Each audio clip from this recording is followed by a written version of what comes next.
semuanya, Bapak, Ibu, dan dosen sekalian. Perkenalkan, nama saya Lutfia Khoronisa. Video ini saya buat untuk memenuhi tugas 3B, yaitu presentasikan rancangan pembelajaran.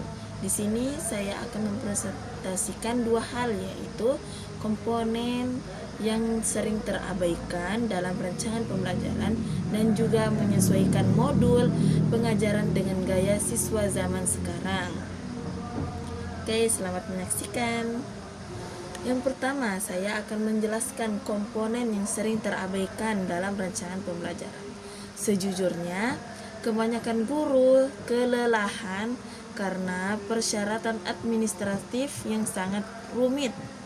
Nah, jadi tidak mengherankan jika komponen penilaian seringkali terabaikan. Yang paling sering diabaikan sebenarnya adalah penilaian formatif, bukan hanya soal-soal di akhir bab, tapi juga tindak lanjutnya. Mengapa demikian? Pertama, guru memprioritaskan penyampaian materi karena merasa harus menyelesaikan bab ini terlebih dahulu. Kedua, penilaian kadang-kadang dianggap sekedar formalitas. Ada soal berarti sudah dinilai. Yang ketiga, seringkali tidak ada cukup waktu untuk membuat alat penilaian yang baik. Keempat, tidak semua guru menyadari bahwa penilaian sebenarnya merupakan bagian dari proses belajar, bukan sekedar penentu nilai akhir. Nah, namun penilaian sebenarnya sangat penting karena melalui penilaian guru dapat menentukan apakah siswa benar-benar memahami materi atau tidak. Untuk dapat memberikan umpan balik sehingga siswa tahu bagian mana yang masih salah, dan yang paling penting, hasilnya menjadi dasar untuk memutuskan langkah pembelajaran berikutnya. Apakah diperlukan pekerjaan remedial? Apakah mereka dapat melanjutkan ke topik berikutnya? Nah, selain penilaian, ada komponen lain yang sering diabaikan. Pengajaran yang dibedakan karena kenyataannya tidak semua siswa memiliki kemampuan yang sama. Lalu ada refleksi baik dari guru maupun siswa yang terkadang hanya dianggap remeh. Oke, kita lanjut yang kedua, yaitu menyesuaikan modul pengajaran dengan gaya di zaman sekarang. Jika kita perhatikan, siswa di zaman sekarang sangat berbeda dengan siswa di zaman dahulu. Mengapa? Karena mereka kurang sabar, dan jika materi yang diajarkan berulang-ulang, mereka akan cepat bosan karena mereka sudah terbiasa dengan konten visual dan interaktif. Dan dengan mudah mereka akan menggunakan Google, mereka akan mencarinya di Google. Tidak suka terus-menerus diawasi secara ketat, lebih suka memiliki fleksibilitas dalam belajar. Nah, lalu bagaimana kita mengakomodasi semua itu? Pertama, coba gabungkan pembelajaran tatap muka dengan metode digital. Ini bagus karena memungkinkan siswa memilih sendiri apakah ingin belajar melalui teks, video, atau diskusi. Anda tidak perlu terpaku pada satu metode saja.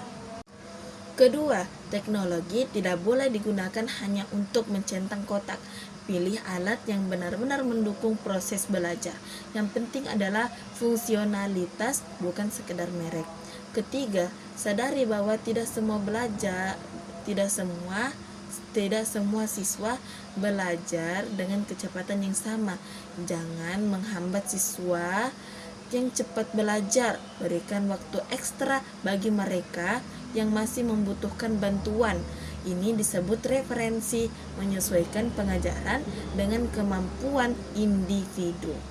Yang keempat, fokuslah pada keterampilan yang benar-benar dibutuhkan di dunia saat ini. Berpikir kritis, kreativitas, kolaborasi, dan komunikasi.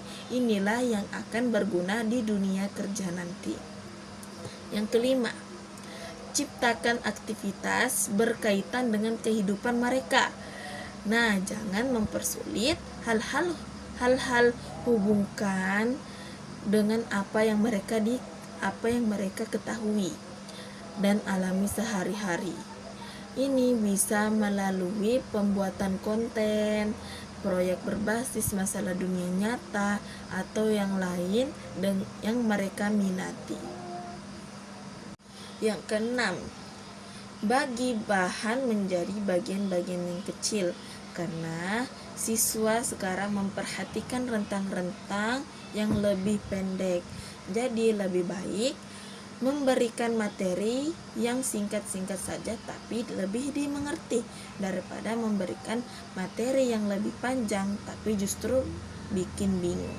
Nah, intinya pembelajaran yang baik itu bukan hanya tentang materi yang bagus, tapi lebih ke guru bisa mengukur sejauh mana siswa benar-benar paham.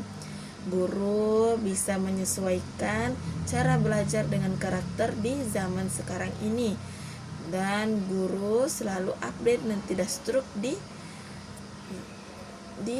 dengan cara-cara yang lama. Nah, itu aja penyampaian saya sebenarnya.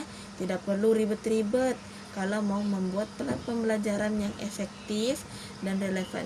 Yang penting fleksibel dan bersedia untuk berkembang terus. Terima kasih. Demikian tugas saya hari ini. Mohon maaf jika ada kesalahan perkataan atau penjelasan yang tidak jelas. Mohon dimaafkan. Saya pamit undur diri. Assalamualaikum warahmatullahi wabarakatuh.